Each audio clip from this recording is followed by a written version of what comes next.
যেমন গতকালকে শুনেছি আমাদের মেম্বারদের কাছে আমরা হলো দেশের আমাদের চিঠি পাঠিয়েছি কত ধরনের মাল আপনার এখানে ক্ষয়ক্ষতি হয়েছে। আমাদের কিছু আপনার হলো মেম্বাররা হলো যে অলরেডি বলেছে, যাতে আমরা হিসাব করে দিয়েছি আমরা হলো দেশের 90 থেকে 100 কোটি টাকার মতো মালামাল এই কোর্টে আমাদের ছিল।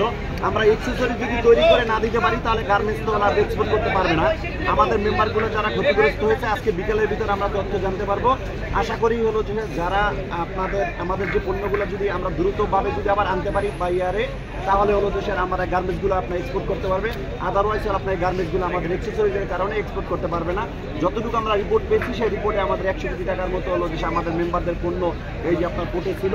আপনারা যারা আছে মানে এখানে আমাদের একটা ভালো দিক, আমাদের যারা মেম্বার তাদের অধিকাংশ মেম্বারদেরই হলো যে পণ্য যেগুলো আছে সেগুলো হলো যে আমাদের ইন্স্যুরেন্সের কভারেজে আছে আমরা জানি। এখন ইন্স্যুরেন্স যদি আমাদের ঠিক মতো হলো দেশের আপনাকে পে করে তাহলে আমাদের এই সেক্টর হলো ক্ষতি কাটিয়ে উঠতে পারবে বলে আশা করি।